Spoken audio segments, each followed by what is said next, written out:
Hello, welcome to Beginning Steps to Integrate AAC in Your Classroom. I'm Megan Conover, and I think we will get started. I have a lot of material to go over today, but I want to go through some housekeeping tips before I continue. Um, I need to read all this to you, unfortunately. This presentation will focus exclusively on Saltillo products and applications and will not include information regarding other similar or related products or applications. Disclosures are financially, I am contracted by Saltillo Corporation, and non-financial, I receive Saltillo loaner devices to use in my trainings, presentations, and I am a member of ISAC. All right, so those of you that are not familiar with webinars, we like to go through the toolbar with you just so you have an idea of where things are located. What you'll see is the green microphone here. Now you actually won't be able to unmute yourself, so we really don't have any verbal questioning that happens. However, if you want to ask a question, and please feel free to do that, we have the hand at the top here. You can raise your hand, but I think what is probably easier is just to type in your question here at the bottom where the arrow is indicating. And we have Lisa Tim online. She'll be kind of moderating the call. So questions that come up, she'll be answering. And if there's something she's not sure how to answer, she'll ask me to follow up with that with questions. I also do have slides throughout the presentation where I can ask you for questions for particular segments of the training, and feel free to pipe in and I'll answer them as we go along. All right, so also you can collapse your panel at the orange arrow at the top if you want to make it visually better to see the screen.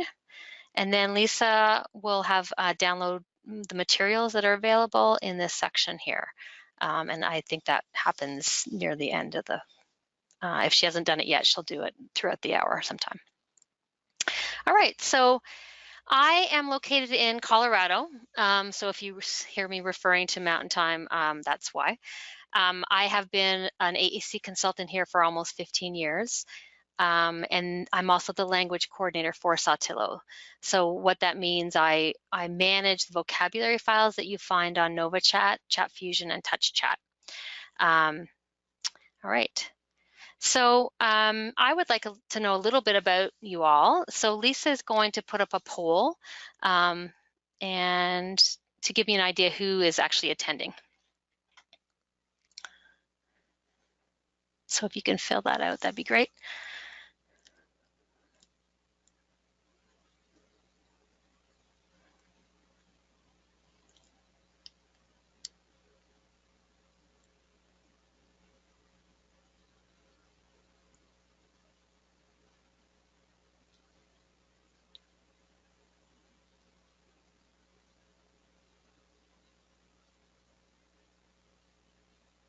Okay, all right, so it looks like we have 86% are speech pathologists or speech assistants, 9% are teachers, and then we have 5% parents. So that's great, thank you all for attending. I also wanted to say thank you for accommodating the time change. I apologize for that, I wouldn't have done it if I didn't have to. So thank you for being here. All right, so this is what today is, or this next hour is going to look like. So if, because we do have a lot of speech pathologists or speech assistants, I always like to point this piece out.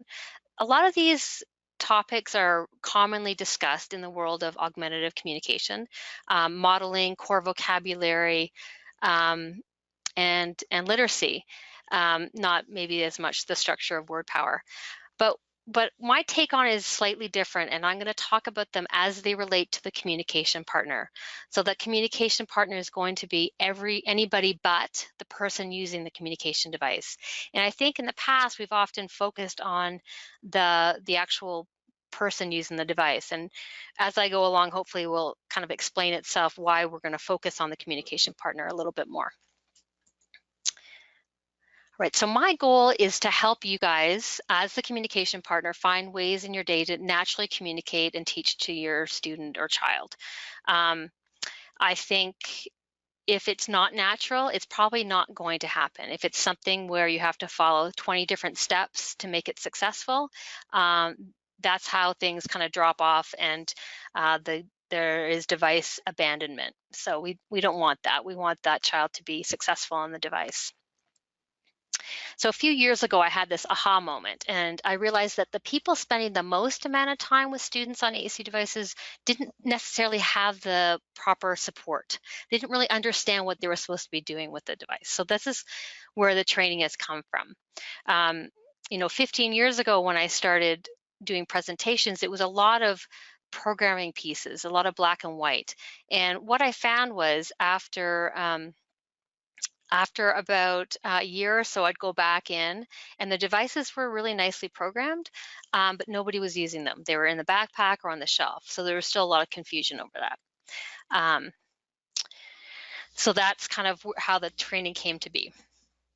So I like to do this activity. It's a little bit easier when we're live, but I think it's still a powerful activity to do online. I want you to experience what it's like to use a communication device. So this activity doesn't require you to do anything except sit in your seat. But what you'll see on the next slide are images or symbols telling you to do something. So it might be clap your hands 3 times. So I want you to try to do it. I'll give you about 30 seconds once you see the pictures, and just try to do this at home. So this is your direction. And if you're able to figure out the symbols, it will tell you what it is you're going to do.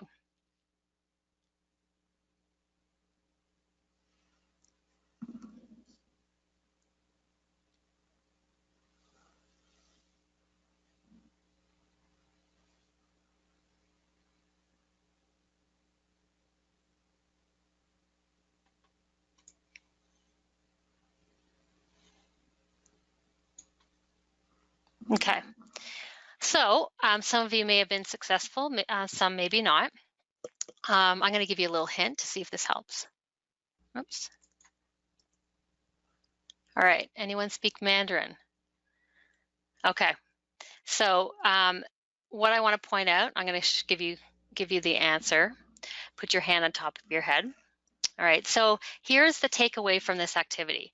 If this had been somebody else coming up with these symbols and what the direction was, if it was something completely different, those symbols don't necessarily mean put or your or hand. They're abstract, and we apply a meaning to them. So what happens with students that are using the devices, it looks something like this to them, because oftentimes someone who's nonverbal is not literate, okay? So they don't understand the text, and then they don't understand what the symbols mean. So this can lead to a lot of frustration and confusion. And from my experience when I do this activity live, I would say there's a 0 to 1% of the population actually figures out what this actually means. So it tells us that these symbols really aren't as helpful as we think they are, and it's really important to teach what the symbols are, especially when we have people that aren't literate. So I want you to think about what that experience was like for you. Did you feel successful? Most of the time, the answer I get is no. And that's the other piece to think about. A lot of times when we're asking students that are nonverbal, that are using augmentative communication devices to do something, they aren't successful, and they spend their whole day kind of going through these moments of not meeting the expectation. And that is really demotivating. It doesn't make anyone feel very good. So think about what that 30 seconds was like. I asked you to complete a task, and if you aren't able to do it, it doesn't feel very good. All right, so we're going to get into modeling now. So I always like to define things formally. Modeling is a little tricky to define in some ways. In some ways, it's really simple. This is a dictionary definition of model. So a system or thing used as an example to follow or imitate, okay? So really, when we think about what does that mean, okay? What does that mean when it comes to communication? So I want to show you what it looks like for a verbal person who's communicating, what this modeling piece looks like. So what you're going to see is, this is a little 23-month-old. He's going to be talking to his mom during snack time. Unfortunately, the audio was really quiet on this, so I apologize for that, but there are captions, so you can hear what the little boy is saying, not his mother as much, but I think she's a little bit louder than he is. So let's go from here.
Okay. So does that look familiar to anyone?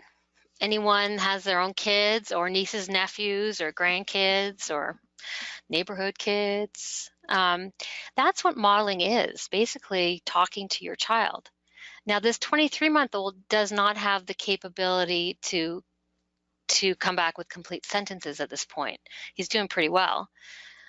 Do we still understand what he's talking about? Yeah, and mom's helping by clarifying as we're going along to make sure we understand, so that she understands what's going on. Okay, so this is adapted from Gail Porter.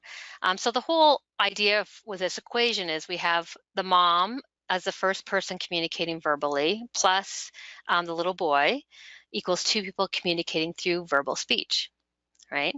So what happens when we look at a different language? So I'm going to show you a different video. These are two boys that are going to be signing. They are using verbal speech as well, but it's the signing piece that I really want you to take a look at. So this is them, the modeling piece through sign.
Okay. All right, so the same equation exists. I modified this from what Gail used, but we have the older brother, probably the mom, and probably the father signing as the first people. plus the little guy signing equals two people communicating through sign. So the question that comes up is, what happens when your languages don't match? Okay. This is often what we see when somebody is nonverbal and they have a communication device. We have somebody speaking to them, often it's an adult, using their verbal speech, and then we have the person on the communication device that is trying to communicate through the communication device, and it leads to a lot of confusion. So this is what I always compare it to. So if we go back to the kid signing. So if we think about that little guy, if his mom and his brother and his dad never signed to him, would he have learned sign language? No. So if you're gonna come into my classroom, you're gonna come in for a signing class, but I'm gonna put my hands behind my back and I'm never going to sign to you. Will you walk out of the class successfully learning sign language? And we know the answer to be we know the answer to be no. It's not going to happen. All right. So the question comes up, what can we do? So we have somebody that's using a communication device that's nonverbal. There are two pieces that I've broken down for this particular training. One is called modeling without expectation, and that's basically talking to someone without expecting them to answer. And I'm going to show you a video of this happening so you have an idea what that looks like. And then the other piece is using literacy as a structured activity to help people model. And I'm going to talk about that in the last section of this training. So this video here you'll see mom has her own communication device. It's an iPad, and her son has a similar one. So they're going to be playing with Goop. They each have their own communication device.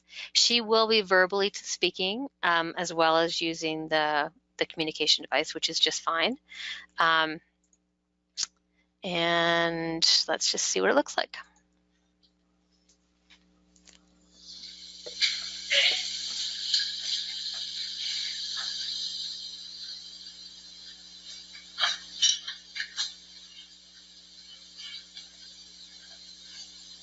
That's so gross. Gross.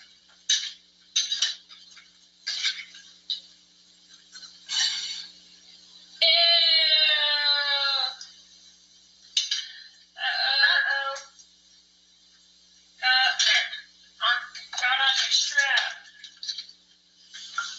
Ew, gross.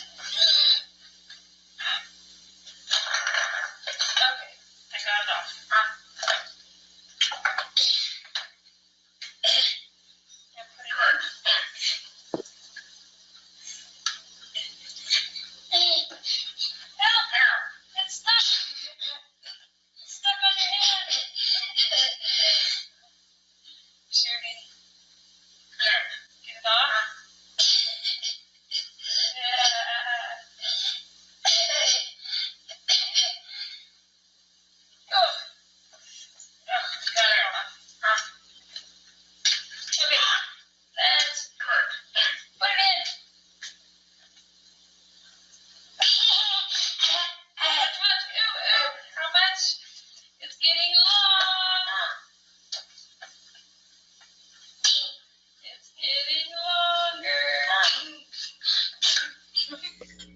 Okay, so hopefully you can see, as she was speaking, she might say, it's getting longer, and then she'll press the device and it says long.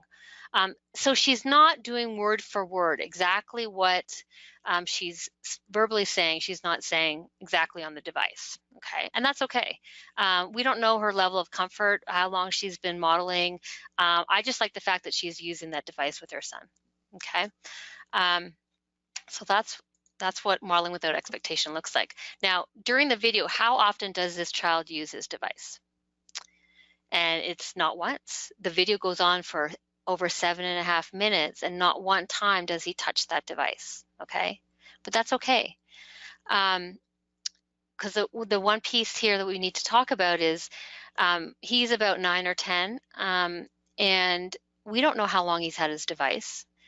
So I always like to compare it to, say, that 6-month-old. So if you have a 6-month-old and you're talking to that baby and say, "Oh, you're so cute. Are you having a good day?" and they don't come back and respond with something saying, "Yeah, mom, I'm having a great day," do we consider them failed at communication because they're 6 months old? They've been, around people communicating for 6 months, and they're still not speaking? No, we don't do that, right? So we need to take that into consideration when we're talking about somebody who's nonverbal and we don't have their history. We don't know. We don't know if anyone's been modeling using that same language with them. So we have to give them time. So it's often I'll go into a school and the child will have had the device for a month, and people come up to me and say, "Oh my gosh, they've had this device for a month and they're not even using it."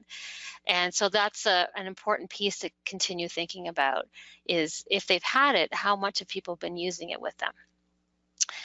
So as far as the video goes, is the focus on playing with Goop and being with his mom?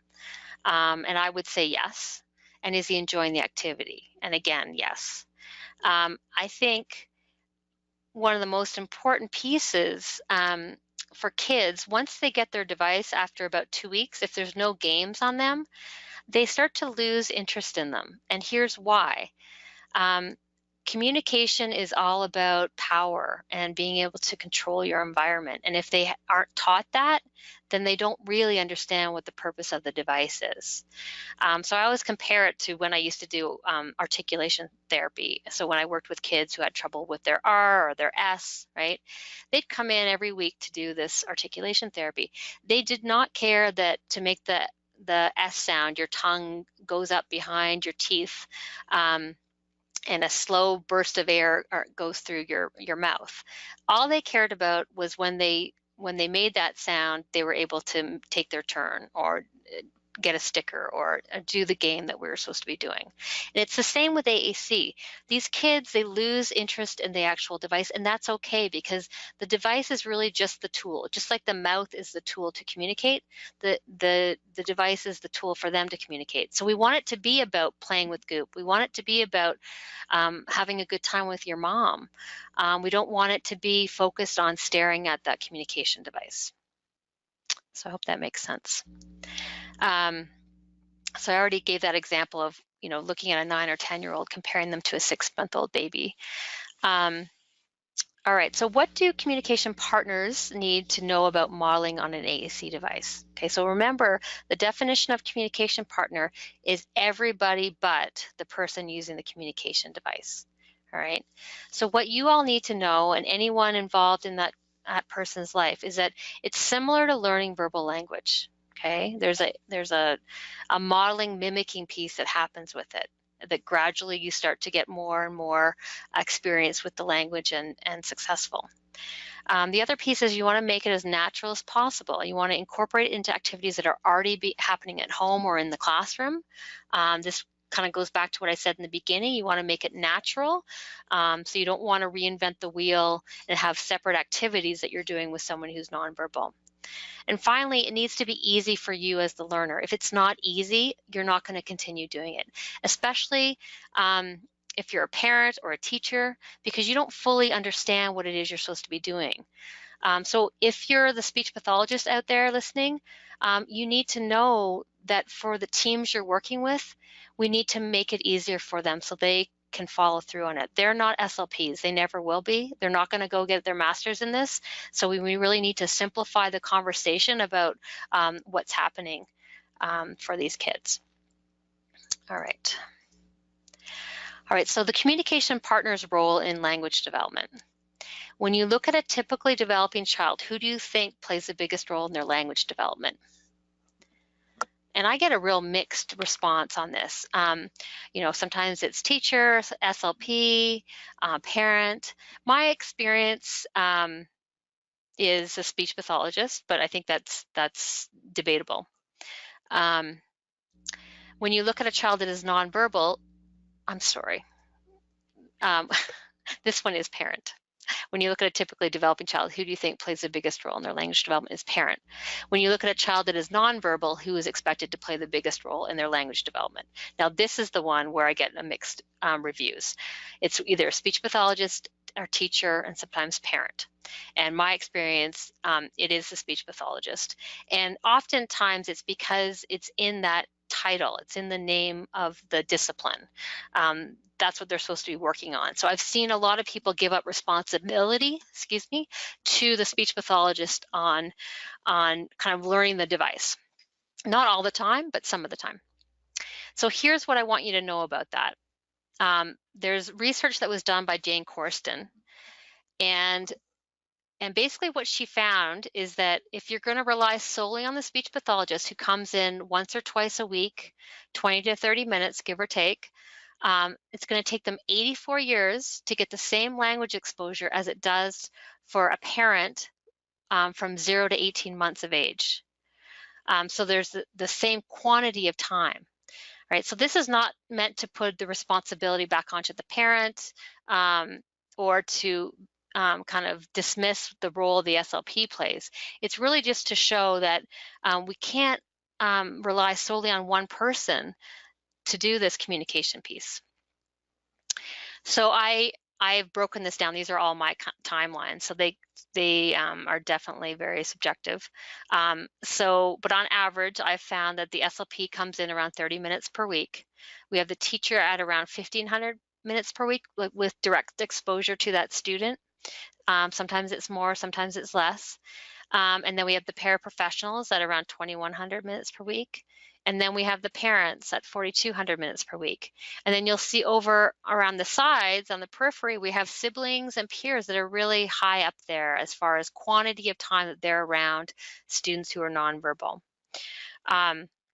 So it's really supposed to emphasize that these are the groups that the parent, the paraprofessional, the peers and the siblings are the ones that are around that student the most.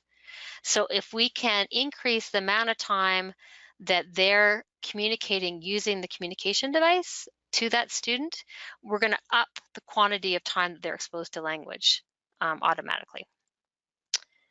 All right. So again, if you're a speech pathologist and you already know the value of modeling, does the team you are working with fully understand it, and can they do it? And if you're a teacher or parent, have you heard of this term modeling? Do you understand the value of it? And is this something you could go back to the team and talk about? Okay, those are some things just to think about. Now is a good time for questions if you guys have questions about that modeling piece. I know sometimes I get people asking, how do we model with just the student's device? I'm going to talk a little bit about another resource later on, but you have to really, kind of set up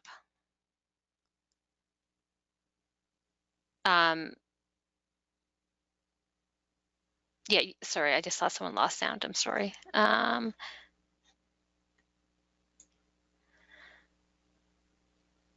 been trying to work through that with her. Okay, sorry. Okay. All right. So you have to set up parameters for that child that, hey, we're going to start talking to you more, so we're going to be using your communication device too, but people have to ask you.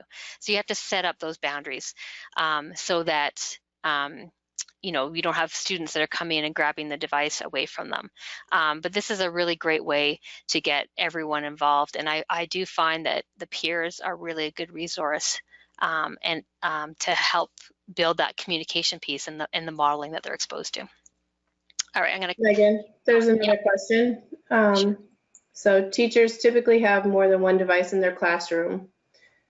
How do they model on more than one, on several devices at a time?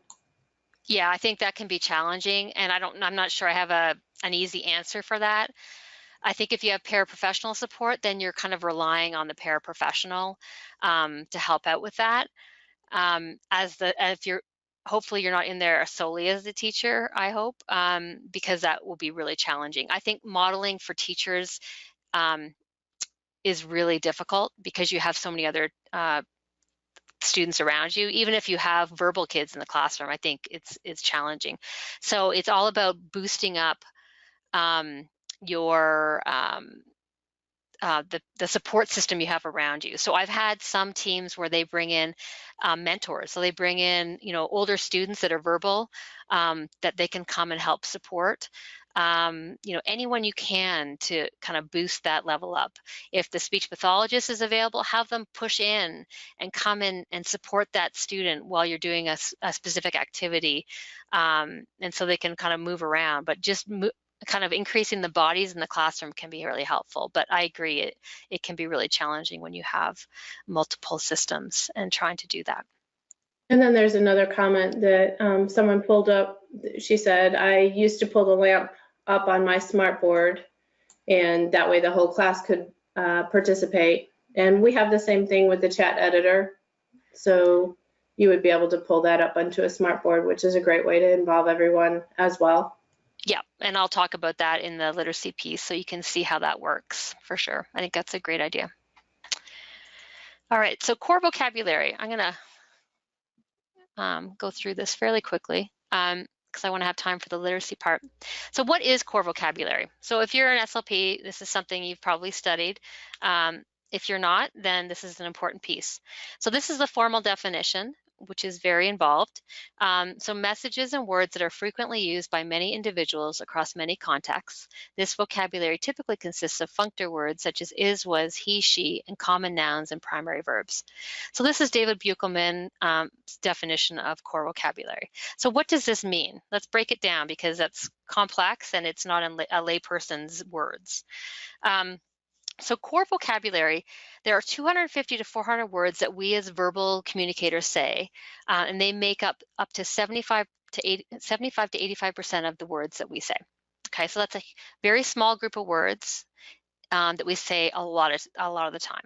All right, especially when you think about a dictionary, 10,000 word dictionary. If you're only pulling out 250 to 400 words, that's really nothing. And then when you think of it in terms of a communication device, if you have, say, 60 buttons on a page, you really could get all those core words there within 4 to 6 pages. So it's definitely something you want to focus on. So the thing about core vocabulary, it's the same words across gender. So whether you're male or female, whether you're 3 or 80, whether your topic is football or math, whether you're at home or at school, and whether you have a disability, okay? So let's look at what these words are. We've got verbs like go and get, adjectives like big and little, prepositions like under and over, pronouns like I, my, and you, interjections like yes, no, question words like what and where, and adverbs like here and there. So what class of words is missing? So it's nouns, okay? And nouns are, it's not that they're not important, but they're not part of core vocabulary. All right. So I want you to try to, or do this activity at home. It's a little more difficult, but I think it's important. So looking at whether core vocabulary is meaningful. So I want you to try to finish these sentences. I've got a feeling we're not in blank anymore. Kansas. Here's looking at you, kid. Go ahead and make my day. Blank always said blank was like a blank of blank. You never know what you're going to get. Mama always said life was like a box of chocolates. You never know what you're going to get. So here's what we want to look at. So if we look at the top sentence, even with contractions, we have 9 words in that sentence, okay? And how many of them are nouns? We have 1 noun in that sentence, okay? So the same kind of goes through the rest of the sentences, but it starts to show you how often we use these core words, but we don't think about them. They don't have they don't have that content that we're often looking for, okay? The description or the definition of, the definition of a noun is really called fringe vocabulary. And so what fringe vocabulary is, it's more specific than core vocabulary, and it's going to be different for different people. So if you're into snowboarding versus crocheting, you're going to have different words. You know, kids today, if they're into fidget spinners or LOL dolls, you know, that can change weekly or monthly. So those are all terms that would be considered fringe vocabulary. I'm going to skip this video, but I'm going to talk about it because we don't have a ton. I'm running out of time here. So this is an old Super Bowl commercial where the brown M&M shows up to the party. And so this is the transcription of what's said in that 30-second commercial. And the value is really not in the commercial itself, but if you analyze a conversation. So if we look at this commercial and break it down, there are 57 words in this commercial. 11 of them are fringe, so more of those noun-based words at 19%, and 46 are core at 81%. Okay. So what we know about how we speak verbally is there's this 80-20 rule. 80% of the time we're saying core words, that's small 250 to 400 words, and 20% of the time we use nouns. And this is the research by David Buchelman and Marvin to support that. So what you'll see here is the black words are all core words and the red words are fringe, so the nouns. And these were taken from preschoolers, and they took the 333 most frequently occurring words in that population and broke them down. So that tells us a lot about how we speak. All right, so the this next slide is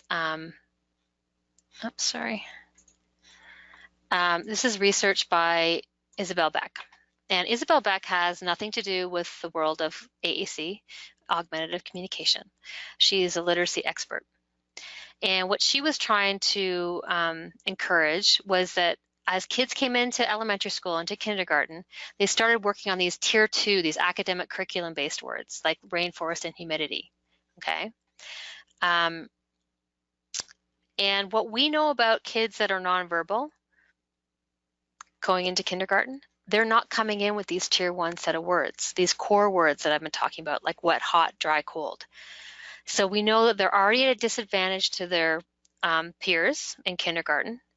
And if the curriculum is geared towards these tier 2 set of words, then they're basically jumping over a kind of a developmental step, okay? So they're asking, so you think about a 5-year-old, and they're jumping over the concepts of wet, hot, dry, cold. And if the kids either don't know what these are or how to explain them, how do we expect them to understand what humidity and rainforest are?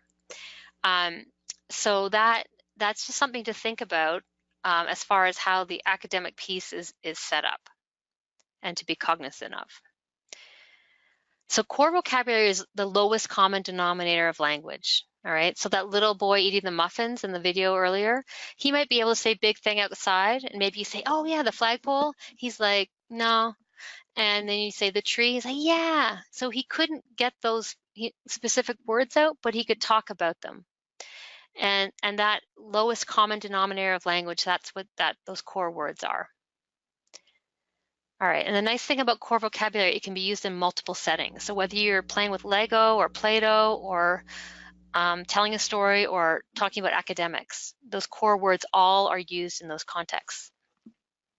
Megan, Yeah. there's a question I think it's worth taking right now. So it says, I do a mix of core and fringe vocabulary practice with my students, but I noticed they had no context for the core words and would use go, more, etc. to request any and everything to protest, etc. Do students need a base of fringe vocabulary in order to understand what the core words mean across context? So my first answer is that I think it's a balance, and it's often that we're modeling that core with the fringe and you're making the associations. A lot of times people come in with that fringe from the very beginning, and then we're adding that core to it. So it depends on where the individual is at. Do they need to understand? Sometimes we're only giving them those first 5 words, and we need to expand beyond that. So I think it just depends on where the student is at. And go ahead and add whatever you want to add. Yeah, no, I agree. I think that's really true. Yeah, I think they're still very powerful and important. Both of them. And when you're in a classroom setting, I do think fringe comes up more often than, say, if you were doing one-on-one therapy. You know, it's based in the curriculum, so I think there's a lot of value in it. But I think Lisa's right. It does depend on the student, and if you can bring up the core vocabulary along with it, then that is the best route. But yeah, I do think that there is a fringe vocabulary that kids come in with. So I don't know if that answers or helps. Okay, okay, so I'm gonna kind of go through these not go through all these, go through the bottom two. So why you want to teach core, it overlaps with academic vocabulary and it supports literacy. And those are the pieces that I'm going to talk about near the end. So if you already know the value of core, does the team you're working with fully understand it? All right. So one of the pieces I didn't say in the beginning, which I often do, is, you know, I come from a speech background. So you know, when I first started doing this job, I didn't fully understand the role the teacher played and how complicated it is trying to manage that classroom with all those students and all the components. And so a lot of the suggestions I gave were based on the one-on-one therapy, not looking at it from a classroom setting. So I think it does get more complicated when you get into the classroom, and hopefully the literacy conversation we're going to have in a little bit will help to give you some more suggestions for the classroom setting. So how are core words going to support literacy? Okay, so this is, again, another dictionary definition of sight words. So if you go down to the yellow section there that's highlighted, sight words account for a large percentage, up to 75% of the words used in beginning children's print material. And when I kind of realized this, I made this connection a few years ago and started looking at our files a lot differently. So if we have core words that we say up to 85% of the time, and we have these beginning sight words that we use 75% of the time, both of these groups of words are small subsets of words that are used with high frequency, so much of the time. Okay, so how do they compare? So I took Fry's top 100 sight words. Some schools use Dolch. Sometimes it's a real mixed bag. But I took this list of the top 100 words, and then I compared it to one of our WordPower files. And so what I found was the words circled in red are all sight words. So 50% of that main page of WordPower 60 is made up of sight words. So core words and sight words are often the same thing. So if you're SLP or teacher, sometimes we're talking about the same lingo, but we don't really understand it because we're using different terminology and it's in a different context. So I think that this was really powerful for me to recognize. So modeling really teaches those early steps of both communication and literacy. All right, so the structure of WordPower. So WordPower files are kind of our most robust language system. If you're not familiar with, we have a library of different vocabulary files that individuals use, and there's different reasons for picking different ones. But I like to talk about WordPower because it is the one I would like people to be on if that person can handle it, if the user can handle it. And these are the reasons why. They allow you to model, the files allow you to model more easily. And they provide core language that's already built in that's critical for the communication, and they're really nicely organized. So let's look at where the core language is. So this is an example of WordPower 60, okay? And then on the left we have a color coding system, and I will say it's a modified Fitzgerald key, it's a long story if you're not familiar with this term, but it's kind of a variation of the modified Fitzgerald key. So basically, if we look at the main page here, in yellow, we have the top 7 most frequently used pronouns. So you see on the left under core words, it's the pronouns are all based in yellow. So if the word I'm looking for, the pronoun I'm looking for is not on that main page, where am I going to go? So I want you to look around the screen. It's a little tricky. It's a lighter shade of yellow, okay? And it's under people. Okay, so if I click on people, I'm going to get more pronouns to talk about. And then this is where you could put in academic people. So if you're studying Martin Luther King or George Washington, you could make a subcategory button called academic people. But anything to do with a person is going to be under that. And then our next one. So on this file, we have the top 24 most frequently used verbs on that main page. And what you'll see in the lighter green are the helping verbs, can, do, is, and have. But if the verb I'm looking for is not on that main page, where are you going to go? You click on actions, and it's going to bring up the next 60 words, okay? And then there's even an arrow on the far right there that'll take you to another 60. And then what you'll also see is at the bottom, there's the actions A to Z. That will take you to an alphabetized list of verbs. So which is a really nice way to go. So once you open the letter D, it'll give you all the verbs that start with the letter D. And then we go down to little words, and little words in this file are prepositions and conjunctions, okay? So we have the top 9 little words, but if the word I'm looking for is not there, where am I gonna go? Well, there's a button that says any, every, but, or, and it's the same color, and that's what we call the little word button. Now, Nancy has actually changed this in many of her files now, and it's called extra words, okay? So it brings that up. And then we have adverbs, the negative, and then we have adjectives. So there's only one on the main page of this file, but if you open up the describe, then it brings up a whole list. And as you can see on the bottom left of the second page, there's another A to Z. So you can go into there. We've got question words, so anything to do with a question is going to be under the question button. Anything social, so these are more phrases or sentence-based that people might want to say are contained in there. And that's kind of it for the structure. Now, one thing I really like to talk about, and actually this was Lisa's idea that she came up with years ago, and it really is effective for people.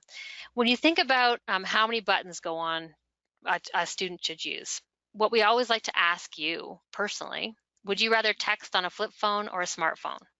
So if we look at the flip phone versus a smartphone, how many times would it take you to get to the letter C, on a flip phone? So it's going to be 3 hits, whereas on the smartphone it's 1 hit. So what happens with vocabulary files, they're less efficient if you have bigger, less buttons, okay? And I would say most kids can handle more information, especially in the day and age of iOS and Android. They can handle more buttons, and it's going to make them more efficient communicators, just like it makes you more efficient texter by having a smartphone. The reasons for not having smaller buttons and more of them is if you have a student that has motor issues or if there's a visual issue. But cognitive piece is really difficult to assess. So you can always bring someone down if you have lots of buttons, but to bring them up is more difficult. All right, so the best way to teach the structure of word power is to work with each communication partner's level of comfort. I've seen lots of paraprofessionals, they might be older, and they're just not comfortable with technology, and they get really nervous. So we want to work with their comfort level. We want to make it gradual, so maybe introduce 1 word a week, maybe 2 words, where you're saying, okay, I'm going to find out where those words are in the word power file. And you want to provide teams with structured activities. So anyone working with that student needs that structured activity. Okay. All right, so literacy in the classroom. This is my favorite part. So this is a study that basically is supporting that language, reading and writing are part of language, not just expressive and receptive communication. So not just what we say or what we understand. The reading and writing are actually part of it, and we do it at the same time. This study by Copenhagen basically showed that this is it. They are all intertwined, all 4 pieces. And also that children with severe speech impairments are often not considered good candidates for literacy. And then many children using AAC devices do not have much exposure to either reading or writing. And as they move through primary school without these skills, each new year puts them at a significant disadvantage to their peers. So this really rung true for me when I saw my kids go through elementary school. I looked back on some of the kids I'd worked with, the nonverbal kids, and I thought, if they don't have reading and writing skills, then it's pretty hard to get past first grade. If you're not going to focus on them and the curriculum, if you're focusing on them and the curriculum, then we have to expose kids that are nonverbal to them. And just because they're nonverbal doesn't mean they don't have the capability to learn how to read and write. Okay, it might be more difficult, or we might have to go about a different way, but it's still possible. All right, so reading. So do you guys think most children are read to by someone, whether it's a parent or a teacher, SLP? Is this something that is done? And then I want you to think about why. I think, reading is built into our school systems. As a parent, I'm constantly bombarded with these reading journals. My kids have to document how much they've read and how many pages, right? So here are the reasons why books are, or some of the reasons why books are important. They expand a child's vocabulary, they stimulate a child's imagination, children learn about the world they're living in, et cetera, okay? So we know that reading is already a really huge part of a typical child's development and their families. It's integrated into the family, okay? So when we look at what happens with reading in a school setting for shared reading, so preschool or kindergarten, first grade, this happens a lot. So the teacher reads the story with enthusiasm. They don't stop the first time. The first reading is to let the students simply enjoy the story. And then during the second reading, the teacher will point to words as she reads them. The students might kind of read along. And by the third time that they're reading it, the students are probably memorized the words, and they're reading along with them, with the teacher. So the benefits of shared reading, these are some of them: actively participating in reading, learning to predict how a story will progress, understanding that illustrations can help construct meaning, increase and develop new vocabulary, discover and implement reading strategies. Okay, you guys can read the rest. So those are some of the benefits of shared reading that kids get out. Now, what happens when kids are nonverbal? And these, right off the bat, I can cross out these four that are in yellow. Okay. And simply based on the inability to mimic and copy, right? They're not verbal, so they can't repeat back the reading piece unless someone was actually reading on a communication device to them, which is in their own language. But what often happens, teachers are not reading in their own language, which understandably, most of the time there's verbal kids in the classroom. All right. So I want to show you what shared reading looks like one-on-one. And then I'm going to show you what it looks like in a group. So this is a 21-month-old reading with her mom. And you'll see they have a device as well as a book. I have to read you a book. Can we read our book? Can we read? Can we read a book? Can we read a book? Oh, what's this book about, Tobugs? Is it about animals? Oh, here, look. I see a kitten, a little kitty cat. And a dog. That's right, look. Dog. That's a doggy. Dog. There's a doggy. Frog. A frog. Fish. And a fish. Where's the fish? Here. Where's the fish? I don't know. There it is. There it is. The fishy. I see a fish. Petting. Oh, pet. Can you pet the fish? Zoe, pet. Pet. Can you pet the fish? Pet. Oh, yeah, pet that. How about pet the fish? Pet. Okay, that gives you an idea what it looks like when you're reading to somebody using a communication device, okay? You can see she's got a very simplified book, and she's not reading it front to cover. She's kind of going back and forth. But it's a little bit awkward. You see she's on the floor, so it makes it easier for her to have the book and the device, okay? So the next video is actually a teacher in Colorado that is using the smartboard, which is what we were talking about earlier, with the chat editor software. And so she's got a classroom of 8 kids. 2 of them have communication devices. So what she's going to do is read a book using the software, and then each student has an opportunity to come up to the board and to read a page. So they're actually modeling to all their peers as they're going along. The fox jumps over. Watch me first. You ready, Lo? Are your eyes on me? Eyes on me, because fox is kind of tricky on some of your devices. The fox. Smile. Some of you have to go to the next page. Fox. What am I listening for at the beginning? What letter is that? What letter says nice? I'm listening for an F. The fox jumps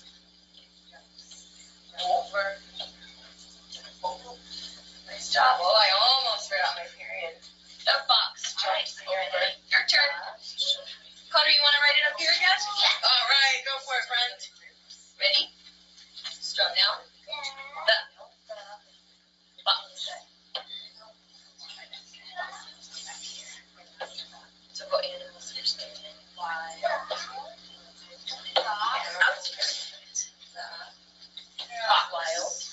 Fox. Fly. Yeah, jumps. Oh, good. I like how you remembered your S, Connor. Jumps. Okay, Connor. Wild. Over. Oh, hit it one more time, Connor. Period. Nice. Get it going. There you go. Nice job. Nice job. Now we read. Connor, that was perfect. Thank you, friend. He likes to listen to music? Yes. Interesting. Fox likes to listen, or Connor likes to listen? What's that? And this word is. Nice job. Did you add a detail? Did you add a detail? Yes. Yeah. We could say that he jumps over something. What is he jumping over? A log. A log. A log. So if you wanted to add a detail, Connor, you can say jumps over the log. A log. I don't know. Is it here? How about a stick? Stick. Over the stick. All right. So I love that video. Sarah really makes it look easy. And it's a really good example of how, here is a child with Down syndrome and he's reading and writing using the communication system. So how many of you would feel comfortable using an AAC for shared reading in the classroom? And sometimes I'd be totally comfortable, sometimes not, right? So I think sometimes starting with one-on-one is easier, and maybe having the paraprofessionals do it, or if you're a parent, you can do it at home, maybe quiet time before bed. But it's a really nice way to use the device to model. So the communication partner's role really has to be simplified so the communication partner is more comfortable modeling to the student. Okay, so if you have people that you're trying to train, that's something you need to think about. This is a really interesting, so where I got all this reading piece from is from a SLP in Colorado by the name of Gretchen Storm. So one year, a few years ago, I went in at the end of the school year to talk to her, and I knew she had 5 or 6 kids that were finishing up first grade. And I knew first grade was all about reading and writing. So I went in and I said, well, how are they developing compared to their peers, typically developing peers? And she said, well, they're all reading. And I was really taken aback by that because I'd never heard of a first grader with a communication device that was reading. So I asked her to break it down for me what she had done. So she pulls out a book that looks like this. It was a book of opposites, but what was shocking to me was it was just a single word, like big, small, long, short. And I said, isn't that too simple for first graders? And she said, no, this isn't for the students. This is for the communication partners. They're so overwhelmed by the systems, by the AAC device, that they're not reading because they can't find the words when they're trying to read. So she really broke it down. She said after a couple weeks, they really things started to click and they started to be able to expand what they were doing. So they started to be able to do 2-word phrases.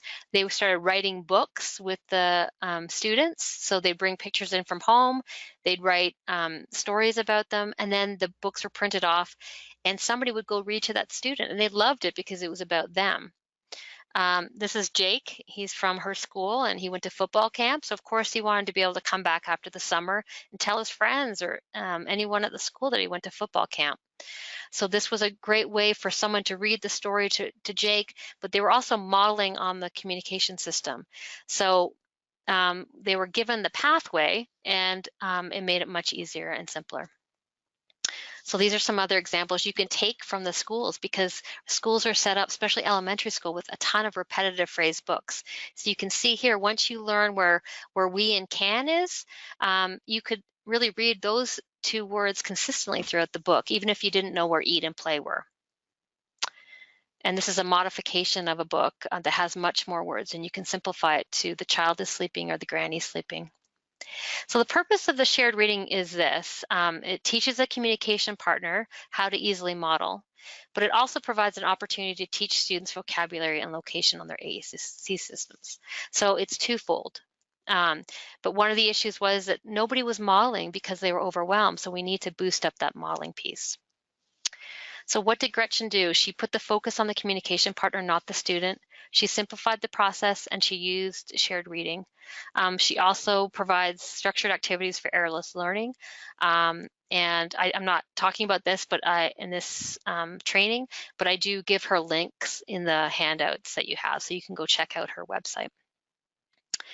I know my time is up, so I understand if people need to go. I'm going to go through the tools for increasing literacy quickly, but please feel free to go, and you can email me if you have questions if you didn't get to it. So there's 2 pieces that I want to focus on that the chat editor does. So it's a supplemental software that's free, you can get on our website, or if you have a student on a device, they will get a CD in their box with the device. So people put that onto their smartboard or Promethean board, and they model it, use it to model in the classroom, and they use it to read, which you've seen in that video. But there's also a capture feature on it, which allows you to create those books that I just showed, or adapt books, okay? It's not, unfortunately, you can't use it on an Apple computer, but it does work on Windows well. And this is the capture feature. So at the top of the screen here, you can see capture. When you click on that button, it opens up that button capture box at the bottom. So basically anything you type into that speech display window at the top will go into the box below. And then you can copy it and put it into a Windows doc or a PowerPoint. If you know Tar Heel Reader books, you can put it into a Tar Heel Reader book. And then you automatically have that pathway available, and you're making it easier for that communication partner to read to the student, because you're giving them an easy way to do it, so it's not so overwhelming. So there it is, pasted into a document, and then you can print them off. And those are just some examples of the books. So the literacy tips I would say to take away are create a lone library. That's what Gretchen did. She had a box with already modified books. Kids would sign them out like the library, and they'd bring them home every week. And so their parents could read to them, but they read to them using their communication device because they had a pathway available. And that created homework. So make the reading part of the homework part. Bring in the paraprofessionals, make them part of the conversation so that they're reading, they get more comfortable with the device.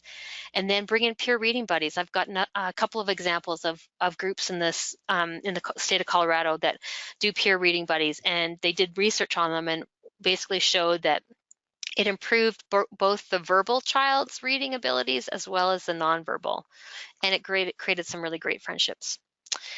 So the key points to take away from this training, I would say, are just start using the AAC device to talk. You got to start somewhere. If no one's using it, having them say use I as much as they can every day is still modeling. It's limited modeling, but it's modeling. Okay. The whole team needs to understand the value of core vocabulary, so you need to teach them.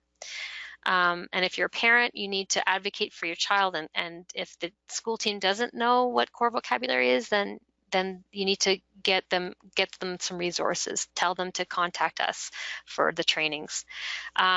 You need to learn and teach WordPOWER so you can find words when you talk on the AAC device. If you don't know where things are, you're not going to be able to easily find them. And then finally, reading is an activity that will make you more comfortable using the AAC device to talk, and it's critical to a student's academic success. So I'm sorry, I know I went through that last part really quickly. I'm happy to stay on and answer questions for as long as you guys need. All right. I don't know where we are with questions here, Lisa, if you've been answering these. Maybe you can get me up to speed here. I think I've been answering them. They weren't really group questions necessarily, except for the last one I just posted. Okay. All right. Okay. Anyone else?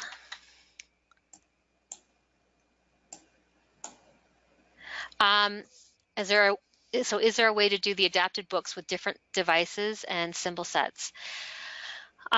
Basically, you're limited to what we have on our software. So it's the chat editors. We have the library. So we do offer PCS symbols, and we have symbol sticks. So those are the two different symbol sets. But if you're looking at a different manufacturer's vocabulary file, we don't have those available. So when you go to write in the words, they're not gonna match up. So for example, you can't pull up Proloquo on our system, so there's no way to get the words easily into the capture button. So, but you do have the two different symbol sets. So you could probably rig it up somehow. You could maybe use a snipping tool that Windows offers, and you could snip out the symbols if you wanted to do it, but it would take a long time. Button capture, the question is it part of every Saltillo device? It's part of the chat editor software. So every person that gets a Saltillo device will get that CD or software. So, and we basically let, anybody use it. So you don't necessarily have to, you can be a teacher of that student. I just encourage people to use it in their classroom if they want it as a tool. And if you go on saltillo.com, I think the link is right at the top. It says chat editor, and it should bring you to the download. I put it in the message. Oh, okay. Okay. Thanks, Lisa. All right. Well, please feel free to, hold on, I didn't have it up here. This is my email. So if you have any questions or comments, please feel free to email me. I'm happy to answer them. Like I said, I do live trainings in my territory in Colorado all the time, and I'm really passionate about this piece. I found it's made a huge difference in the school teams. I'm often brought in to speak. So if Children's Hospital makes a ton of assessments in our area, and they'll ask me to go into the school to present. And I think this training has really helped out a lot of school teams, because that one-on-one therapy is so much different than the classroom. And so the reading really gives you a place to start. All right. Well, thank you all for joining us, and I'm sorry for going over, and have a great day.